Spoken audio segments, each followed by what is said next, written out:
Hello adventurers, and welcome back to my channel. The channel where nothing goes according to plan, today at least. I have been fighting the weather off and on all day, and finally it just opened up and the sky went nuts. And on my way to where I'm currently sitting, which is in Greer, I was basically just not able to see anything. But at the same time, there wasn't a place that I could pull off because of the softness of the pull-offs. They've been getting a lot of rain here, and it has been wonderful because everything's so green, and in fire season especially, that's a really big blessing.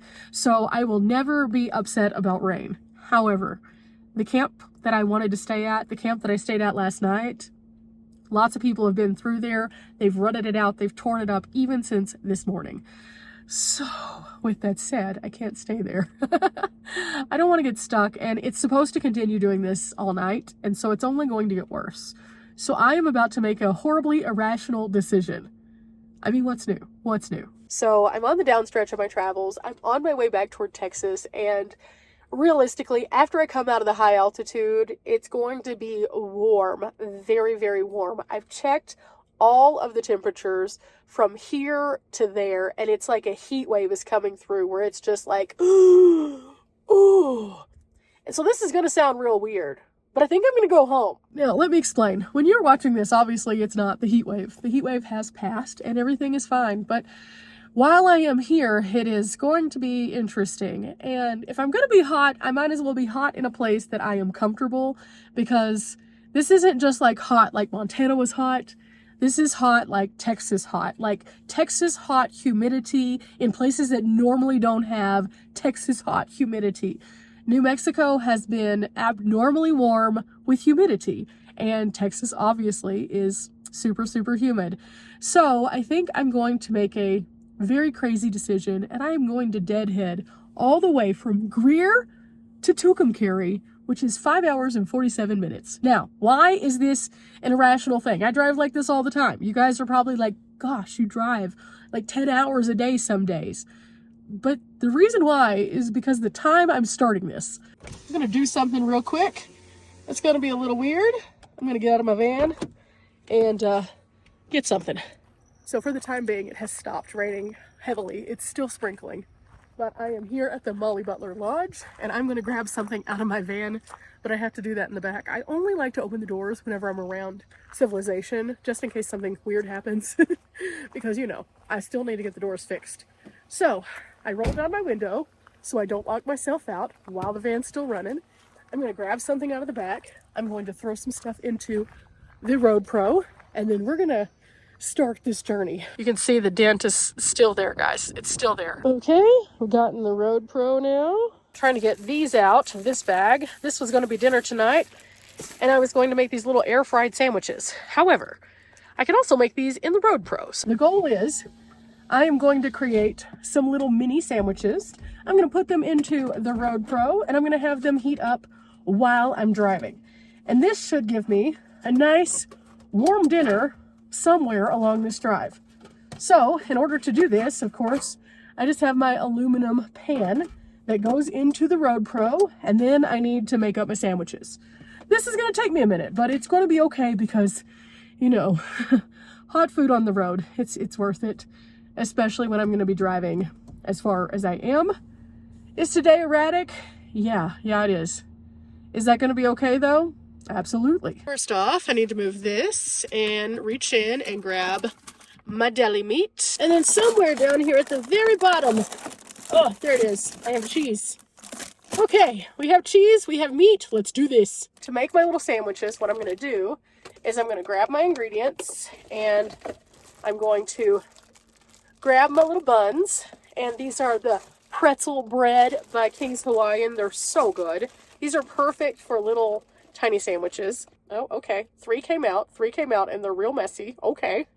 Okay, it looks like 3 fit, so that's all we're going to make right now. Now it's time to open the meat, which has been purchased at a different altitude, so it's a little squishy.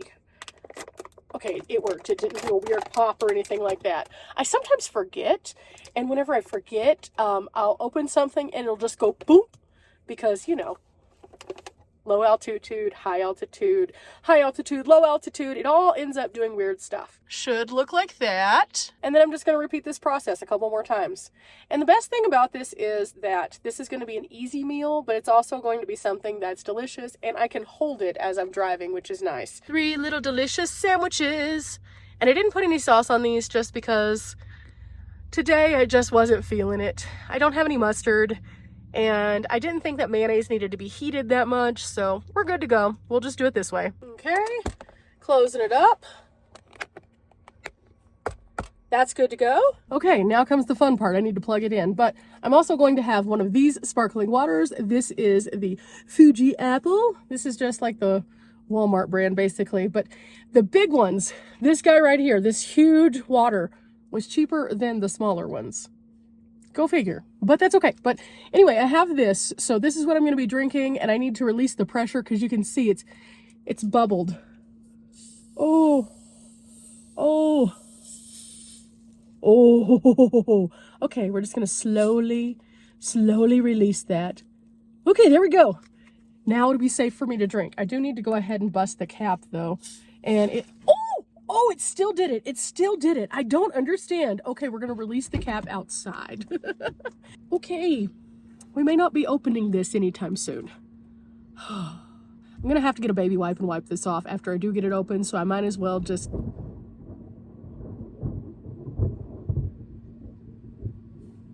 I'm just going to get it over with.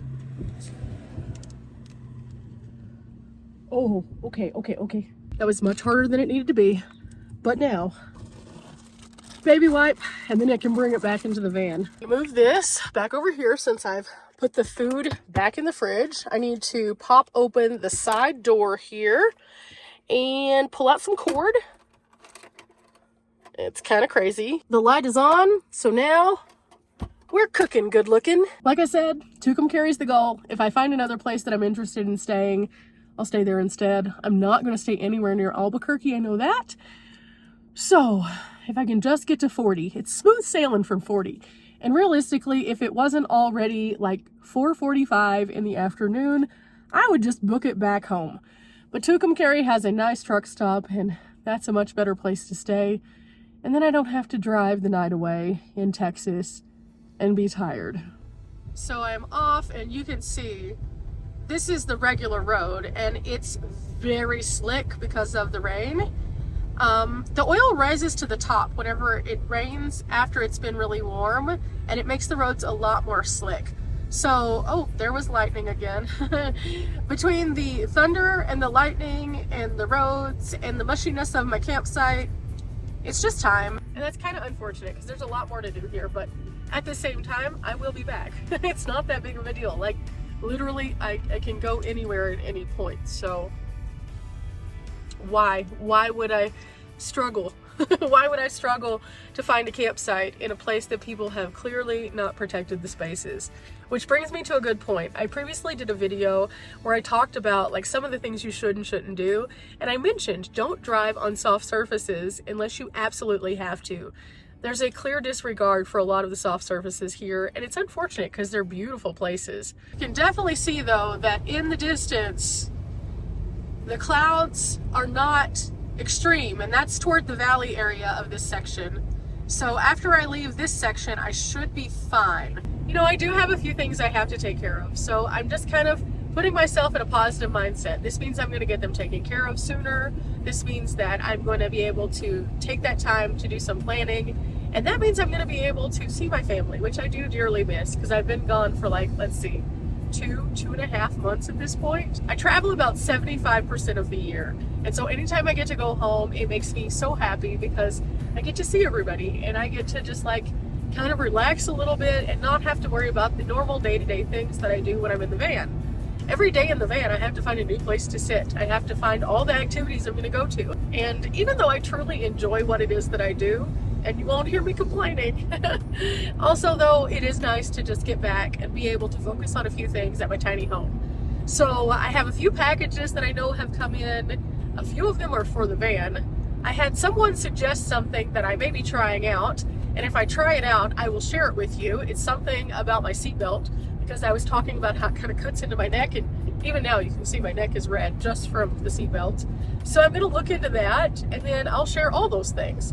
But there's a few other things that you guys have asked me while I'm on the road for more details about, and so I'm gonna break down some of those things for you as well. And I think that it'll be really handy because they're very focused videos based on what you guys have asked.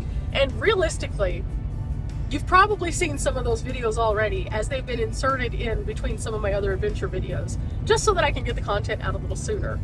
Because, man, I've been a lot of places. I've been a lot of places. Okay, I'm gonna stop and get some gas, but the problem is no one's actually pumping gas. They're just parked here. Okay.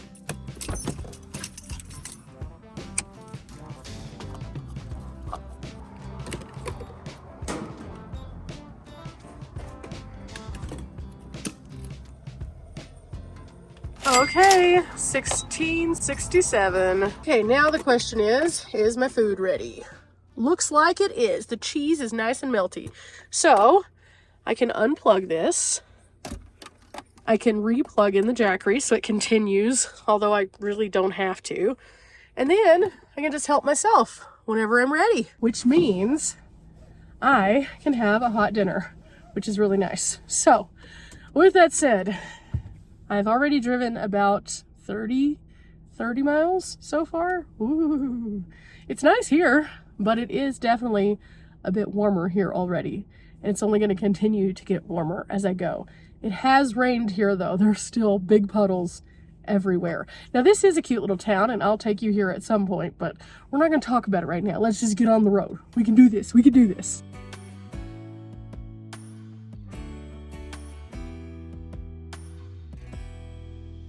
I am now in New Mexico.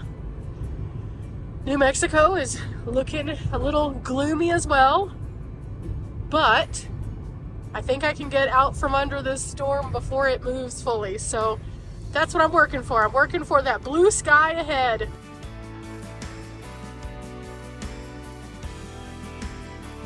Almost outrun the rain. The clouds are getting a little bit less and we're getting closer to our turn. 4.5 hours does not sound fun right now, but I did have my dinner. It was delightful. It turned out really, really well. So all is good in the hood when it comes to the food. Now I've just got to figure out the rest of this.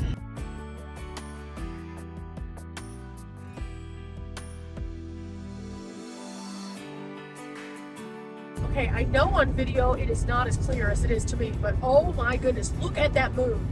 That is insane. I'm currently driving through El Malfi, which I have stayed at before, but this is a different part of the park. Definitely enjoying this scenery at least. It's very pretty here. With that, I'm about to lose all the sunlight, so that's not so great. But look at those cliffs. That is so impressive. They're so beautiful. Meanwhile, in that direction, you can see the storm. It just continues to build, and I keep seeing lightning in that direction too. So I'm pretty happy that I got out of there before it got worse, even though it's not fun to drive this far. It's okay. Meanwhile though, you can see more of the formations in this area. Definitely gonna have to come back here again.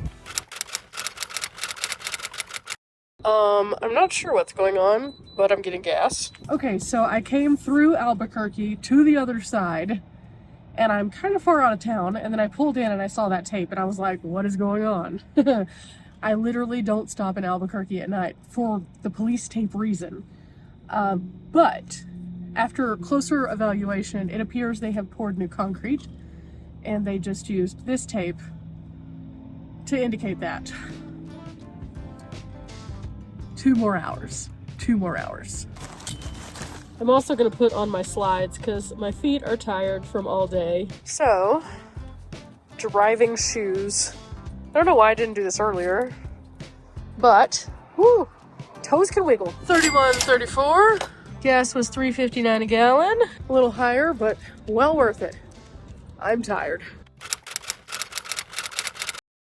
Oh, I finally made it. I'm so tired. It's about midnight It's 77 degrees in the back of the van, so I turned on my fan. I'm gonna turn it up in just a minute. I'm going to sleep. Tomorrow I'll wake up, and then part 2. We'll see what happens. It'll be daylight. I might stop off at a few things. I don't know. We'll see. We'll see. But today was definitely worth it. Oh, and now I'm ready for bed. Remember, guys, we're not here for a long time, but we are here for a good time. My van journey looks a little weird, and that's okay. Till next time. Bye.